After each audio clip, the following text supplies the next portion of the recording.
Abandoned in the slums like a stray dog, simply because he's a dark mage considered cursed by the people. But what they don't know is, the one who brought peace to the world isn't the triumphant hero before them, but rather me, this cursed being. The reason I'm rejected by the world is because this seemingly holy Saint Elena is actually a demon who loves to frame others. But now, I bring the demon lord's head before her. I've fulfilled our agreement. Please send me back to my original world. Saint Elena shows a fake smile pretending to persuade me to stay. But this world has nothing worth staying for. Besides your empty promises, can you give me roasted pig trotters, fried chicken, and anime? Seeing my otaku appearance, Saint Elena is completely speechless and reluctantly agrees to my request, but to return, I must first remove the saint's protection. This so-called protection is nothing but shackles preventing me from resisting her. When I reach toward her chest, light radiates out, slowly erasing the mark. During this process, I taunt, "Aren't you afraid I'll kill you after breaking the seal?" But Saint Elena is confident, because she plans to abolish my magic power, and the dimensional portal I need requires her to open. But she clearly doesn't know. My dark magic has reached its peak. The moment she removes the seal, my dark magic tightly grips her neck, and I immediately hurl her far away. Though annoyed, she still wears an expression of having everything under control. But the next second, her eyes show disbelief. I actually opened the dimensional portal myself. Now she finally loses her composure. Before leaving, I make a dismissive gesture, threatening her to stay away from me, or I'll beat her up every time I see her. After I leave, Saint Elena can only rage silently in her palace, and I successfully teleport back to Earth the next second. However, this teleportation is nearly fatal, such a terrifying experience that I never want to go through again. When I shakily stand up, I realize I'm back in my long-missed room. The smartphone on the desk immediately catches my eye, this long-yearned-for feeling absolutely unmistakable. Ha ha ha ha, I finally escaped from that hellhole. When I open my game, wanting to experience anime joy again, the phone shows unable to connect to the network. Helplessly, I can only run to the streets searching for signal, unaware that the military has surrounded me. Then, a wolf lunges at me. Feeling a chill behind me, I instinctively try to use dark magic, only to discover all my magic power has vanished. With no choice, I grab the wolf's head with one hand, then make it have an intimate encounter with the ground, instantly taking the wolf down. The nearby soldier is instantly stunned. Is this still human? Taking down a monster that requires a whole squad with just one hand. I also sense something's wrong. How did hunt wolves from another world appear on Earth? Seeing me stand up, the soldier tenses his nerves. Soon they take me away to a safe zone, though I don't need it at all. On the way, seeing my ignorance, the soldier explains, over a decade ago, monsters emerged from dungeons, and some humans developed extraordinary abilities. These humans who can fight monsters are called awakened, and the military established a unit called hunters for them. Though the soldier seriously tells me about these years, I can't listen at all. The appearance of monsters won't shut down the game servers, right? I worked so hard to return just for this game. I suddenly turn around and seriously ask the soldier, can game company employees still work? Are the servers damaged? This leaves the soldier speechless, telling me he's not sure about that, only sharing what he knows. About 2 years ago, dungeon entrances suddenly became violent, and the monsters emerging became larger and larger. Though they can resist for now, the military is increasingly overwhelmed. Now even some residential areas have fallen. But I look at him completely speechless. Dude, I didn't ask about that. I just want to know if the game company's okay. Then he asks about my age, and upon learning I'm almost 21, he sighs, almost time for military service. Only now do I realize the severity. I just got back, just planned to make up for all the gaming I missed, and now I have to enlist? For 5 years? Meanwhile, my phone untimely chimes with a message notification. Damn! It's actually an enlistment notice, telling me to report tomorrow, but I don't believe it, thinking it's spam. Though this timing is too coincidental, the soldier beside me says, looking at the address, it should be real. I'm shocked on the spot. Don't they do medical exams for enlistment anymore? And is 1 day's notice reasonable? The soldier is also awkward. Didn't I just say? There's a personnel shortage now, so most medical exams are done at the base. If you don't believe me, you can check at the internet cafe near the shelter. The next second I freeze in place, only the words, internet cafe, remaining in my mind. Upon reaching the shelter, I head straight there. After an exhilarating gaming session, I feel refreshed. Decades have passed, and this game is still so satisfying. After eating and drinking my fill, I start browsing online news reports. Turns out everything the soldier said was true. Dungeon threats are getting more serious, and my enlistment notice is indeed for tomorrow. However, with my battle-hardened body, I definitely won't have any problems. So let's happily go to the internet cafe. I arrive at the base to report. There are many others reporting as well, though most look very sad. Then the broadcast announces for everyone to gather in the main hall. Soon everyone gathers inside, listening to the instructor's lecture. These instructors are really gentle though, completely different from those in the other world. I should have taken him down before returning. At this moment, the chief instructor on stage asks if anyone wants to join the hunters. You know, the treatment difference between regular soldiers and hunters is huge. Even second-class hunters get a base salary of 3 million, but the crowd below turns a deaf ear. After all, you need to be alive to spend money. The chief instructor, seeing no one signing up, shows a hint of disappointment though expected, but the instructor beside him reminds, Captain, there's someone raising their hand over there. Only then does the chief instructor notice me, quickly calling me up. I put force into my feet, leaping up like a cannonball. Everyone looks up at me in disbelief, as I fly directly over their heads, landing steadily on the platform the next second. Hello, chief instructor. I'm trainee Marcus Jin. I want to join the hunters. The chief instructor immediately looks at me with new respect, directly leading me to his office for tea. But he's very curious about my reasons for wanting to join the hunters. Because although hunter treatment is excellent, it's also a unit where strength speaks volumes. Regardless of service time, rapid rank advancement is possible, but it comes with huge risks of being killed by monsters. Therefore, even talented people often choose to serve as regular soldiers. I have my own reasons for this. Dark mages are different from other mages, unable to recover through natural elements, only able to gain power by killing monsters. Becoming a hunter lets me recover power while rapidly advancing and earning money. Thinking about it makes me a bit excited. Soon my examiner arrives. Seeing my loser appearance, he can't help but frown. Does this guy really have hunter potential? But if he saw me leap 10 10 meters high earlier, he definitely wouldn't say that. However, to join the Hunter Squad, I still need to follow their regulations. According to this examiner, everyone who awakens Hunter talent has a status window, which displays basic attributes and ability values. But the moment I open it, I'm completely confused. The examiner beside me urges me to quickly report my basic stats. I'm so embarrassed I could dig out a 2-bedroom apartment because my status window shows system error. This makes the examiner quite angry, thinking I'm messing with him. But angry or not, the required tests must all be completed. The next moment, the examiner takes me to the testing facility. The advanced equipment amazes me, but for some reason, this examiner has disliked me since earlier, constantly mocking me, even deciding to personally test my abilities, saying if I fail, he'll immediately send me to military police detention.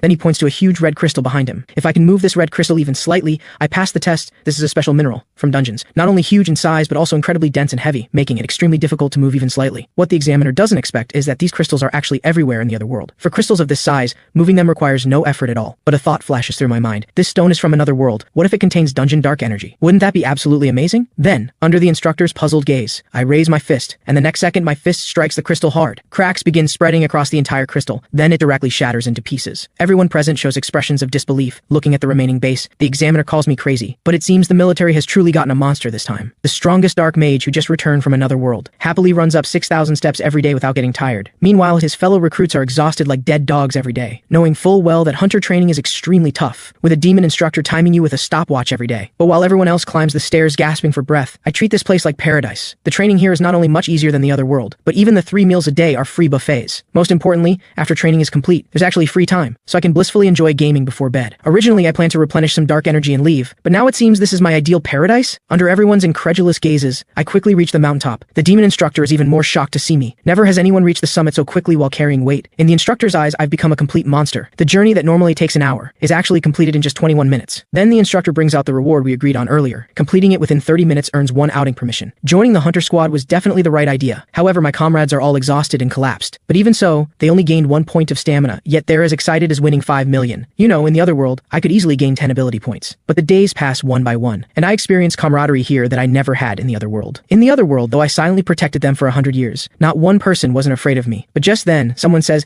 "The internet cafe is open! Why didn't you mention such important news earlier?" The next second, I appear in the internet cafe gaming frantically. I'm making up for all my lost youth. Let's play until 2 hours before wake up. After all, even 1 hour of sleep was luxury in the other world. After training like this for 2.5 months, many Hunter Squad members still haven't met passing standards. So the instructors arranged a sudden practical combat test. Since it came so suddenly, no one was prepared. But this is exactly what the instructors wanted. Seeing everyone's emotions unstable, the instructor is quite satisfied with their nervous expressions, then announces that this time's reward is very generous. The soldier who gets first place will receive a 3-day, 2-night leave. When he finishes, he expects cheers from below, but unexpectedly only I respond, while others look at him like he's an idiot, leaving the instructor so embarrassed he can't speak. The dungeon for this training isn't a normal city with many monster strongholds, but one where all monsters were cleared out, and humans converted into a combat simulation facility. Soon, the Hunter Squad members are assembled before the dungeon teleportation gate. About to enter such a terrifying hell, everyone present shows fearful expressions. Just as they're discussing in small groups what the training will be like, a military truck suddenly roars up from behind. When they see what's loaded on the truck, everyone is nearly scared out of their wits, as they see giant wolves in the truck's cages. I don't really understand why my teammates are so afraid. Aren't these just a bunch of cute little puppies? The instructor officially states, "We'll release these monsters into the dungeon shortly. 4 per team. Each team must kill 1 monster within the allotted time. Of course, to prevent unnecessary casualties, all soldiers will receive specially made armor. Then, with the instructor's command, all monster cages are opened, and all hunt wolves charge straight into the dungeon. Meanwhile, everyone is forced by the instructor to enter the dungeon. Soon, my 4-person team with my comrades enters the dungeon. Though they have the distributed armor, the 3 recruits are still extremely nervous. The hunt wolves that just ran in are also eyeing us hungrily from the shadows. The moment we turn around, they can't wait to follow behind us, but I've already detected their presence. Watching the hunt wolves ready to pounce, I thoughtfully tell my team members, "Hunt wolves are about to come." The next second, hunt wolves come lunging at us, drooling. Seeing these green recruits looking panicked, it seems I need to set an example for them. The hunt wolves now begin splitting up, and one blind fool actually targets me. In that case, I'll make an example of you. The next second, I slam my fist hard into the hunt wolf's head. Meanwhile, other hunt wolves begin attacking the others. Seeing I want to help, they glare at me viciously. "You're asking for trouble." Soon, under my leadership and command, everyone overcomes their fear and begins working together to fight back against the hunt wolves. Their progress is so rapid that even the instructor hidden in the shadows praises them. And so, we successfully complete this test. The instructor emerges from hiding at this moment, informing us the test is complete and we can leave now. Under the instructor's lead, we head toward the exit. But just then, the entire dungeon shakes violently. The next second, the exit portal slowly closes and disappears before our very eyes. The instructor quickly takes out his radio, only to find contact with the outside world is lost. Facing this situation, the instructor can only comfort the recruits by saying, "This portal will reopen in an hour, we just need to wait patiently." But I don't think things are that simple. Dungeons arranged for recruit training are usually very very safe, so suddenly having the exit lock up must be suspicious. Looking carefully at the instructor's reactions, they're just putting on a brave front. If I'm not mistaken, this has become a closed dungeon. Though troublesome, it's not a big problem. Meanwhile, the instructors are discussing countermeasures. Obviously, they also know this has become a closed dungeon, formed due to external invasion causing this special dungeon type. To get out, we must eliminate every single monster in this dungeon. In other words, we can no longer rely on outside help. The recruits who know the situation are very nervous, and the instructor can't help trembling. Fighting monsters in our current state, he can't guarantee success even against the lowest goblins,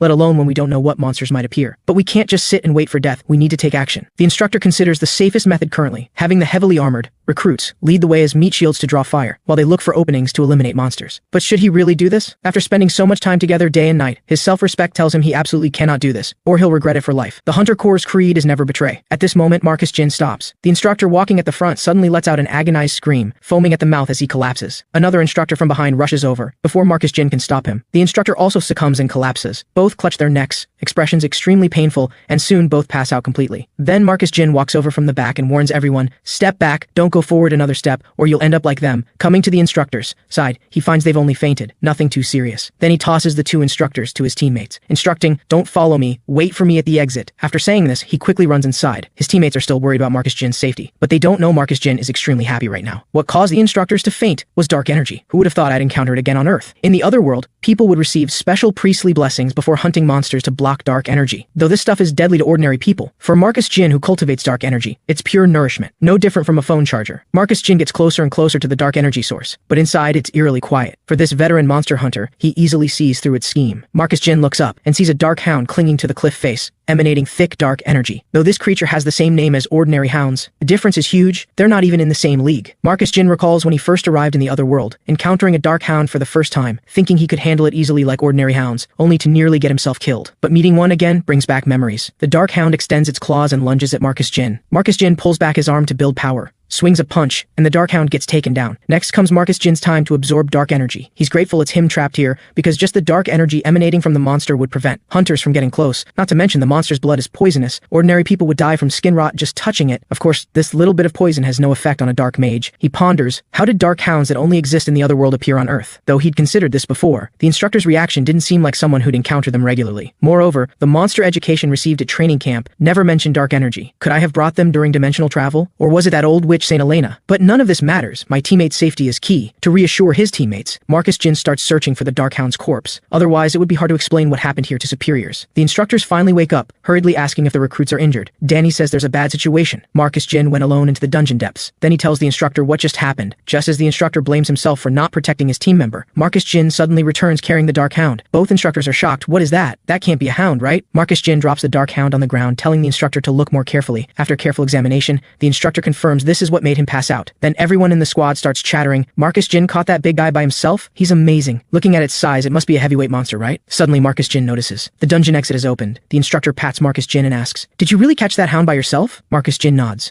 Then the instructor tells everyone to go out first, staying behind to talk with Marcus Jin alone. After the squad members leave, the instructor tells him to report the situation truthfully when he gets out, including how the instructors failed in their duties. Then he expresses gratitude to Marcus Jin. Having never experienced gratitude before, he feels embarrassed. Just as the instructor goes out, Marcus Jin's system window suddenly reacts. Error corrected. He discovers the status bar actually shows, Rumi is my beloved, founder of the character sect. He recalls this Rumi as a character from the dungeon game he played, and this sect was established when he became a top dark mage in the other world to escape fanatic followers, unexpectedly growing larger. Marcus Jin finds his ability values have dropped significantly. His formerly endless skill bar now has only one low-level corrosion skill, probably only capable of giving people diarrhea. Marcus Jin thinks his current strength is still far from his goal, but in the harsh environment of the other world, he reached the peak of dark magic. Not to mention Earth has something that motivates him to continue, so that game companies can continue developing and operating. He must regain his abilities and increase his strength. This time he's no longer training aimlessly. Over the next few days, the training camp explodes with excitement. Due to the dungeon's sudden closure, squad leaders' delayed response, plus the instructor being helpless. Ultimately, a trainee single-handedly defeated the monster. Honored with this achievement, Marcus Jin is directly promoted to private second class. Everyone in the barracks chatters about Marcus Jin's performance. Meanwhile, he's been called to the battalion commander's office. The battalion commander sees him arrive and dismisses the squad leader who was being disciplined. He tells Marcus Jin, "I have something very important to discuss with you. I hope you'll apply to join the Iron Corps Hunter unit to tackle dungeons together. The weather there is extremely cold with heavy snowfall, and monsters frequently emerge from dungeons. It's the front line against monsters. But correspondingly, promotion is very fast." Marcus Jin thinks, isn't this exactly what I need? Both rapid promotion and monster grinding to accumulate magic power. why not? Then Marcus Jin says, I agree to go to the Iron Corps. The next day, recruits are picked up by different units, leaving only Marcus Jin alone. Suddenly a rumbling sound comes from the distance. A burly man gets out of a military vehicle. Snow delayed us a bit. Private Second Class Marcus Jin, sorry to keep you waiting. Sit in the back, we're heading to the unit now. After getting in the vehicle, Marcus Jin starts worrying about military life. He's not afraid of hardship or fighting monsters, but rather the unique military life of the unit. If they try to bully him, he probably won't be able to hold back from fighting. Whatever, let it be. Soon the military vehicle reaches the Hunter Corps main base. Marcus Jin finds it's actually snowing here. Under the officer's guidance, Marcus Jin soon arrives at the barracks. Everyone hears he's that especially famous excellent soldier, and unconsciously gathers around, constantly asking him why he came here. Marcus Jin says seriously, I heard you can get promoted quickly here, so I applied to come. Everyone thinks, is this guy crazy? Living a stable life but choosing to come to this hellish place? To quickly end this awkward conversation, everyone decides to let Marcus Jin perform a talent and then leave him alone. So he holds up one finger and says he'll perform one finger push-ups. Everyone says, what's so special about that? We can do those all day. But Marcus Jin points one finger to the ground and actually does handstand push-ups. Everyone is shocked. Probably only Sergeant Victor in our squad can do that. Speak of the devil. Sergeant Victor soon appears before Marcus Jin. The voice sounds familiar, so he turns around to look. Isn't this Sergeant Victor Lee? Sergeant Lee quickly drives away those annoying guys and arranges for Private First Class Danny Lee to come over, responsible for educating recruit Marcus Jin. Receiving the order, Danny Lee prepares to take him to the store to eat and chat. After buying a pile of snacks, Danny Lee explains, first, Private First Class can only come to the store on weekends. Currently, we can only use the gym daily. Second, only corporals have the right to use the internet cafe. Hearing that internet cafe access is restricted, Marcus Jin thinks this is totally unreasonable. Danny Lee says, because we're only Private First Class. Just bear with it and it'll pass. Marcus Jin is puzzled. Isn't there anyone to address these unfair practices? Danny Lee says in a low tone, maybe we can try after becoming corporals. Thinking that even internet cafe access is restricted, Marcus Jin looks unhappy. He can't use force to overthrow these ridiculous policies,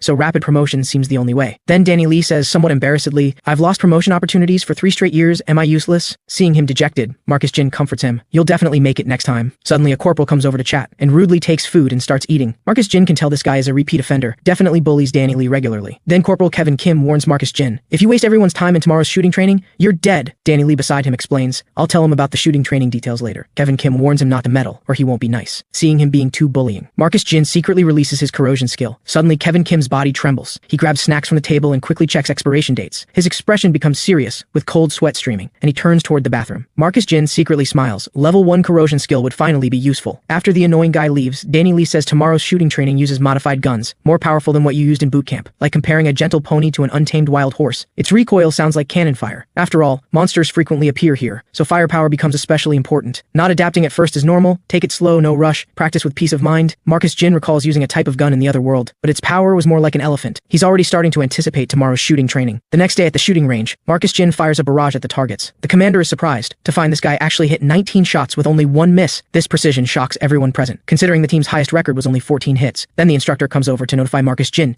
to attend special shooting training in the afternoon. This training requires teams of 2, entering the training ground simultaneously, quickly subduing monsters on the path while moving to the final destination. Though not high-risk monsters, you need to face attacks from living creatures. One thing to note is there will be humanoid targets representing civilians along the way. Hitting these targets means failure even if you subdue the monsters. Of course, don't worry too much. Many officers will be watching outside, ready to rescue at the first sign of danger. Hearing it involves living monsters, Marcus Jin thinks this training seems quite interesting. Arriving at the training facility, Marcus Jin encounters that annoying Corporal Kevin Kim. He crosses his arms with a look of disdain for Marcus Jin. The average completion time here is 3 minutes. Don't drag the unit down. Seeing Marcus Jin remain silent, he jokes, your 19-hit score was all luck. If you're slower than me, you Private Second Class will face my punishment, understand? Then he points to the team about to train behind them. Watch carefully. Don't wet yourself later. At the officer's command, the 2 are teleported to the underground training tunnel. This is an enclosed space, where you must protect civilians while fighting monsters. The first to reach the target location and press the button completes the training. Soon the timer starts. Whether Kevin Kim is overconfident or what, he actually starts explaining to Marcus Jin. Based on monster danger levels, marker sizes differ. More dangerous ones have bigger markers. Each tunnel has 2 monsters, and danger levels are random, meaning you can't know before entering. At this moment, Soldier Alex entering the training ground discovers his first monster, a big toad. It extends its long tongue to attack him, and Alex quickly dodges the assault. This is an extremely difficult monster to handle.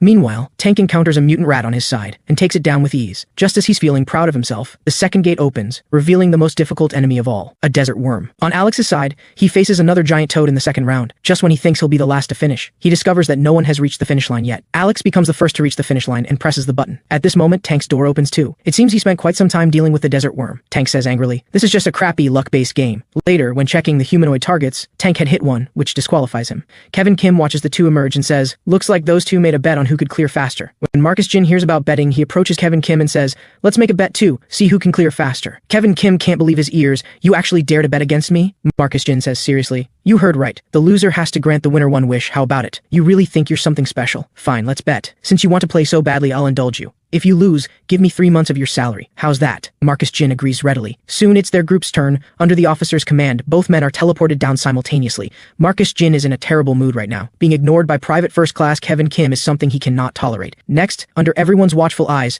the training officially begins. Nobody expects anything from Private Marcus Jin. After all, the rank difference is obvious. Suddenly Danny Lee notices something strange. Vibrations are coming from the training ground. The monster from Marcus Jin's corridor is actually moving toward another monster. At this moment, he has just opened the first door and witnesses an astonishing scene. The monster that should have been in Corridor 2 has somehow come here and devoured the mutant rat. Seeing the situation, the officer can't help but worry for Marcus Jin. Upon discovering a human standing before it, the one-eyed demon throws the mutant rat at him. Quick-acting Marcus Jin immediately dodges the attack. At this moment he thinks, "I can't just shoot randomly. I must avoid hitting those humanoid targets, or all this effort will be wasted if I hit one by mistake." After thinking through his strategy, Marcus Jin suddenly builds up power and throws a powerful punch, completely destroying one of the one-eyed demon's arms. Just as he's about to happily deliver another punch, he unexpectedly discovers that the severed arm is healing at an alarming rate. Now the one-eyed demon no longer dares to be careless. Its left hand transforms into a long blade, continuously slashing at Marcus Jin. However, Marcus Jin's movements are too agile, and he easily dodges them all. At this moment he jumps into midair, pulls the bolt, and unleashes a crazy barrage of shots at the monster's eye. After landing, Marcus Jin seizes the moment when the monster can't see, preparing to finish it off in one go. But unexpectedly, the one-eyed demon can precisely lock onto Marcus Jin's position, and quickly attacks him. Marcus Jin, with his superhuman reflexes, leans back and avoids the opponent's attack. At this moment he speculates, the army wouldn't use this kind of berserk monster for training, so there's only one possibility left. It's reacting to the dark energy in my body. On the other side,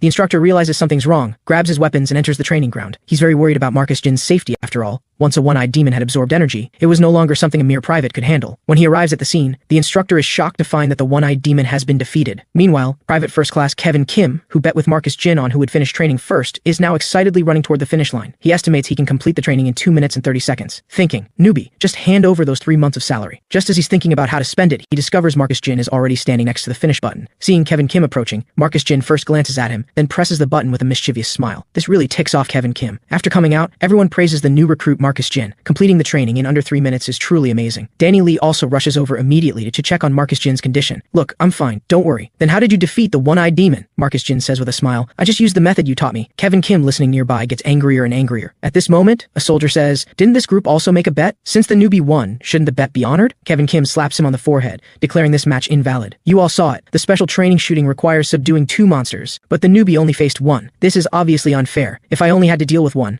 I'd definitely be faster." Then he asks Danny Lee whether this contest was fair. Danny Lee hesitates and doesn't dare to speak. Angry Kevin Kim threatens, "If you don't want to die, speak up." Marcus Jin finds this guy more and more annoying, although he had considered voiding this bet since he defeated the one-eyed demon with his fists after all. But seeing Kevin Kim's aggressive attitude, Marcus Jin doesn't want to let him off anymore. Just as things are getting more heated, Sergeant Victor Lee steps forward. When normally docile one-eyed demons mutate, their danger level increases several times. This is much harder than the 2 monsters you faced. Kevin Kim is still unconvinced. He thinks Victor Lee is just using his rank to pressure him. "I was just joking with the junior. Is it necessary to take it so seriously?" Sergeant Victor Lee mocks him. "You're still the same," using "just joking" as an excuse when things don't go your way. But military rank is really a wonderful thing. Private First Class Kevin Kim, the unreasonable senior from before, has become so docile now. How rare. This makes his veins bulge with anger. Sergeant Victor Lee turns and warns him, "You have something to say?" Kevin Kim's expression immediately changes, and he says with a forced smile, "No, of course not." Sergeant Victor Lee says, "That's right, loser. The strongest dark mage from another world, Marcus Jin, has returned to Earth only to find that all his accumulated dark energy has mysteriously vanished. Now he can only rely on the powerful physique he trained in the other world to hunt magical beasts." Just when he's at his wit's end, he unexpectedly discovers that the magical beasts in the dungeons actually carry dark energy. So he decides to join the Iron Guard Regiment, where monsters appear most frequently, as only this way can he have the chance to access dark energy and to gain more access to dungeon raids. The only path left is to advance his military rank, but unexpectedly, the military's exceptional promotion rules have long been abolished. Extraordinary feats like rescuing civilians or eliminating large-scale monsters are now all dependent on the commander's judgment for your promotion. Thinking of this, Marcus Jin looks completely bewildered. It seems this place isn't as simple as he thought. Just then, a warning comes from the base. A large number of medium bats have appeared above the oil depot. All soldiers report to the oil depot immediately to install protective shields. Marcus Jin thinks, isn't this the perfect opportunity? Speaking of medium bats, they're pack animals. Not very large, but extremely agile. and they can shoot fireballs, but they just had to appear near the oil depot, where any carelessness could trigger a massive explosion with unimaginable consequences. Just as the guard soldiers hesitate about whether to shoot, new recruit Marcus Jin walks over. He says he'll go attract the medium bats, so they don't need to worry. His teammates notice he's not carrying any weapons or equipment and worry something might happen to him. So they try to stop him, but little do they know Marcus Jin's real thoughts. So much experience is being delivered right to my doorstep. It would be a waste not to fight. Plus, if I solve this monster problem alone, wouldn't that lead to a promotion? Thinking this, Marcus Jin releases just a trace of dark energy, and swarms of medium bats are immediately attracted to him. At this moment, Sergeant Victor Lee is leading soldiers to transport defensive equipment when he suddenly notices that Private Marcus Jin is fighting the monsters alone, so he hurries over, telling Marcus Jin to quickly retreat and put on his combat gear, leaving the rest to him. Marcus Jin thinks, how can I let the duck that's about to reach my mouth fly away? He notices the weapon in Victor Lee's hands is pretty good, so he secretly uses his corrosion skill. Suddenly, Sergeant Victor Lee's stomach starts rumbling loudly, and the pain makes him crouch down holding his stomach. Marcus Jin walks over, picks up the weapon and says, don't worry, I'll finish this quickly and be right back. With the weapon's enhancement, Marcus Jin is quite happy, and quickly runs toward the bat swarm. He swings left and right with the weapon, and in no time, all the monsters he attracted are completely eliminated. Suddenly, one that got away in the sky aims at the oil depot to launch a fireball. Just as Sergeant Victor Lee orders his men to shoot, he sees Marcus Jin actually jump into midair, and strike the bat with one swing. Soon after, the oil depot's protective shield activates, and numerous medium bat corpses are carried over one by one. Only then do the base officers appear asking, the radar didn't detect this bat swarm. Where did they come from? There's a strong burning smell around here. Who did this? How many were eliminated? Victor Lee reports that 30% were eliminated in total. He's quite displeased with these awakened officers. Because they're not combat types, they don't care about other soldiers' lives. This disgusting behavior from cowards who only hide in safe rooms is revolting. Just as they're praising Victor Lee's good performance and saying they'll put in a good word with the battalion commander, Sergeant Victor Lee says these weren't his doing, but the work of a newly arrived Private Marcus Jin. This successfully catches Sergeant Victor Lee's attention, and he asks Marcus Jin, is this your second enlistment? No, if you encounter a situation like yesterday again, don't act recklessly, understand? Even the best luck runs out eventually. The Iron Guard Regiment is an extremely special organization. From regiment commander to soldiers, everyone is an awakened. Even the non-combat personnel here are awakened. This is why the Iron Guard Regiment has such strong combat power. Of course, personnel replacement is quite difficult. Not every awakened chooses to be here. So for every soldier here, we make full preparations before going into battle. Don't make meaningless sacrifices. Of course, you can look forward to something this time. Today, the Monster Hunter unit, with the most kills in the 104th Division, is coming to visit our battalion. All battalion commanders of the Iron Guard Regiment line up to welcome them, especially praising Private Marcus Jin, who resolved this crisis. Then Colonel James Lee introduces, we've located the medium bat nest. The surrounding area is now under control, and we're waiting for the nest level assessment results. Once confirmed, we'll report directly to the regiment commander's office. The commander asks about the radar situation. Captain Stephen Song nervously responds, the radar didn't sound any alarms until the medium bats entered the base. Equipment problems have been ruled out, and we're checking for radar blind spots. The commander says, if it's not an equipment issue, then it's a quantity issue. Install 2 more radars. Then he looks at Marcus Jin and says, you were indeed brave yesterday, and your initial response was excellent, but you should also consider your own safety. At least bring equipment before going into battle. But I heard you took down 30 of them by yourself? Marcus Jin replies, yes, that's right. Well done. If you hadn't reacted quickly, the oil depot might have already exploded. Only then do the squad leader's worries finally ease. The commander immediately announces Marcus Jin's promotion to private first class and arranges for the battalion commander to give him a 3-day, 2-night leave immediately. Hearing this good news, Marcus Jin is overjoyed. Not only did I get promoted, but I also got leave. What an interesting military life. After leaving the base, he heads straight to an internet cafe, deciding to spend these 3 days and 2 nights gaming at the internet cafe. Suddenly, a conversation between passersby catches Marcus Jin's attention. I just paid the mountain owner to pick mushrooms near the cave entrance up there. Don't know what happened, but the entrance got taken over by the military, and they told me not to pick mushrooms nearby. Isn't that infuriating? I clearly paid the mountain owner. Why won't they let me go? His companion takes a sip of water and says, before the mountain was under control 2 days ago, Sean went to the cave once. He said the whole mountain reeked with a pungent smell, and he was unconscious for several days after returning. Lucky you didn't go in, or something terrible would have happened. Marcus Jin approaches and asks the 2 men, where is that mountain? Could you take me there? I can solve the problem there. They then drive Marcus Jin to the foot of the mountain. After bidding farewell to the 2 men, Marcus Jin turns around and can sense the dark energy emanating from this place. Arriving at the cave entrance, Marcus Jin indeed finds soldiers standing guard. To avoid drawing attention, he secretly releases his corrosion skill, and instantly both soldiers clutch their stomachs and run away. Marcus Jin enters the cave, where he can't sense any monster activity, but the dark energy concentration here is quite high. Whatever, let it be. He extends both hands and rapidly absorbs the dark energy. As his dark energy increases, his corrosion skill becomes enhanced, and he also awakens a new skill, Shadow Walker. Marcus Jin becomes extremely excited upon seeing this, finally getting a useful skill. The Shadow Walker is a shadow form summoned creature, extremely skilled at stealth assassination in shadows, and was Marcus Jin's favorite summon during his time in Asgard. But maintaining the summon requires feeding it large amounts of dark energy. However, Marcus Jin can't worry about that now, and eagerly begins the summoning ritual. As black dark energy continuously flows in, a pure black magical beast materializes from another dimension. Looking at the palm-sized summoned creature before him, Marcus Jin is instantly speechless speechless. This isn't right. Shouldn't it be tall and large? Is it because of dimensional travel effects? Or is it because my dark energy level is too low now? Marcus Jin suddenly thinks of something, a small-bodied summon that can hide in shadows. It seems he has unexpectedly gained an incredible assistant. After collecting the dark energy, his leave period just happens to end. Although he didn't successfully play games, this time he unexpectedly gained much more. This makes Marcus Jin realize, to solve everything once and for all, he must quickly advance to higher military ranks. Suddenly a teammate mentions seeing his name on the posted list of promotion exam candidates. Upon hearing this, others are shocked that registration clearly ended before he arrived, and he's been with the unit for less than a year. How is this possible? It turns out the training camp's battalion commander made a recommendation for him, saying that such an excellent soldier shouldn't follow conventional rules, but should test his limits until he can go no further. Everyone is speechless upon hearing this. In such a short time he's already been promoted to private first class. If he passes the exam and gets promoted to corporal again, it would be like a player using cheats. But they hear that exam participants start training tomorrow, including training with primary weapons. This puzzles Marcus Jin. Are there primary weapons other than rifles? The next day, promotion exam training begins, and the instructor explains. The exam consists of written and practical tests, with practical tests divided into primary weapon proficiency, ability assessment, and monster fighting capability. Simply put, it tests combat ability. As the former strongest dark mage, getting full marks in combat is a piece of cake, and there might even be special rewards for perfect scores. Thinking this, Marcus Jin begins to look forward to it. Soon they reach the second phase of primary weapon training. It turns out that primary weapons are various melee weapons. After all, trying to defeat monsters with just rifles is suicide. Only by skillfully using various melee weapons can you take initiative in monster battles and achieve victory. And primary weapon training is based on military swordsmanship, incorporating one's own style into it. The instructor personally demonstrates techniques and movements and has the trainees try to imitate him. The result is that all the trainees' movements and sword techniques are terrible to watch. Only Marcus Jin's swordsmanship emanates deadly sword intent. Others watch and try to follow his movements, but still lack technique and killing intent. The instructor watches helplessly and tells all trainees to stop what they're doing. Your movements are very disconnected and extremely stiff and awkward. Now private first class Marcus Jin will demonstrate. Everyone watch carefully how he does it. Everyone turns their attention to him.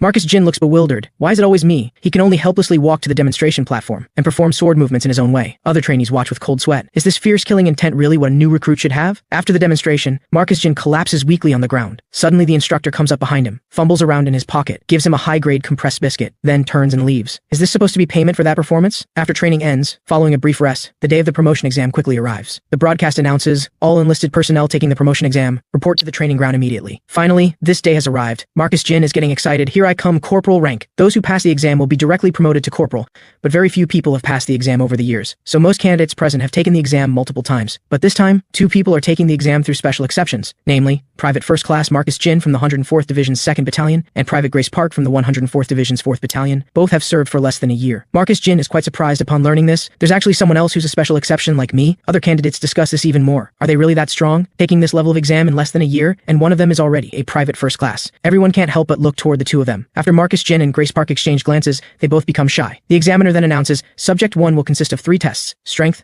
agility, and stamina. The strength test is simple. Just push the instructor in front of you. Time limit is 1 minute, 10 points for every meter pushed. Scores below 40 points result in immediate disqualification. First up is a private with perfect muscle definition. However, when he uses all his strength, his face turns red as a monkey's behind, but he can't budge the instructor at all. Instead, the instructor gives a sudden push and sends him flying. The candidates break into cold sweats watching this. Seems the first test won't be easy. The following situation is predictable. No matter how hard candidates push, the instructor doesn't budge at all, until Grace Park, known as the Squad Beauty, takes her turn, and with a light push of her small hand easily achieves 5 meters, though who knows if the instructor went easy on her. This leaves other candidates shocked speechless, with male candidates becoming infatuated. That amazing? Finally, it's Marcus Jin's turn. If I exceed 10 meters, maybe I can get bonus points. So he channels all his power into his palms, and secretly uses his energy blast on the instructor. The tremendous force sends the instructor flying instantly, and only by using all his strength does the instructor manage to stop himself. This makes both instructors stare intensely at Marcus Jin. What kind of abnormal strength is this? Is he really still human? Even Grace Park stands there stunned, unable to believe what she's witnessed. The performance of subsequent candidates immediately makes everyone lose interest. The strength test ends with nearly half the candidates directly eliminated. The examiner announces they'll proceed directly to the agility test. Soldiers assemble a green net enclosure, while bringing out a heavy machine gun. Candidates watch speechlessly. They don't expect us to dodge bullets, do they? The examiner grins mischievously. Don't worry, this has been modified and it's loaded with rubber bullets. But getting hit at 1,000 meters per second still hurts a lot, so you must be ready to dodge throughout. Lasting 1 minute without getting hit earns full points. Passing grade is 30 seconds. Since the rubber bullets are nearly at bullet standards, don't think about trying to dodge by watching the rubber bullets with your eyes, watching the gun barrels. Subtle movements to predict bullet trajectories is key. However, the first candidate gets beaten bloody as soon as he enters. It seems passing this exam stage still won't be easy. No wonder the annual pass rate is so low. But when facing real monsters, these tests become trivial. Just as Marcus Jin is pondering this, several more people are quickly eliminated, until Grace Park takes the stage again, and the scene finally becomes exciting. She moves light as a swallow, gracefully weaving between the rubber bullets, with complete ease, ultimately achieving a perfect score. But there's no happy expression on her face.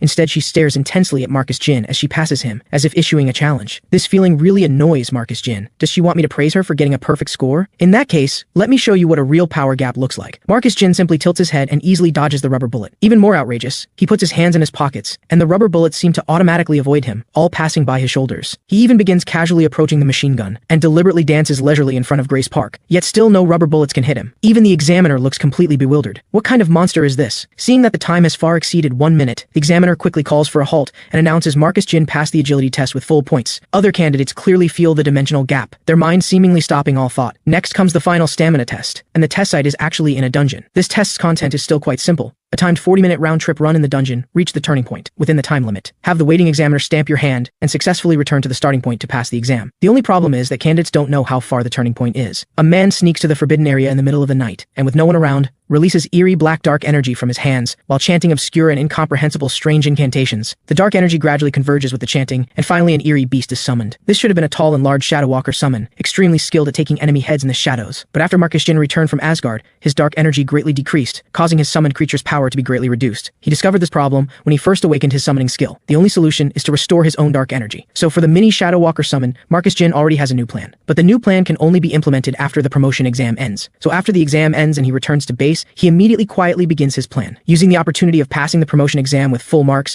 he treats all team members to fried chicken, while having team leader Victor Lee get a case of beer from administration. This is key to his plan. Due to carrying dark energy, dark mages immediately decompose any poison or alcohol that enters their body. So after getting all his teammates drunk with beer, he quietly goes to a deserted place and summons the mini Shadow Walker. Next comes the most crucial part. After Marcus Jin looks around to confirm safety, he orders the Shadow Walker to hide its presence from now on, to follow any high-ranking officers it sees, and immediately report any information about dark energy to him. As the former peak dark mage, if he can fully restore his dark energy, no one in the world will be able to match him. Just as he's dreaming of being invincible in the world, the Shadow Walker suddenly extends its hand and waves it in front of him. Turns out that commanding the Shadow Walker requires paying a certain amount of dark energy each time. Marcus Jin painfully summons a ball of dark energy, and reluctantly hands it over. The Shadow Walker excitedly snatches it from his hand, and before Marcus Jin can finish instructing it to be careful about its whereabouts, it vanishes in a flash. Watching it run off so excitedly is really unsettling. Speaking of which, if it gets discovered now, the entire base would go into emergency mode, right? But suddenly a scolding voice from behind makes Marcus Jin feel something's very wrong. What are you sneaking around doing here? It's over. Was I discovered this quickly? He quickly turns around and sees its team leader Victor Lee. So he quickly jokes that he hasn't had beer in too long,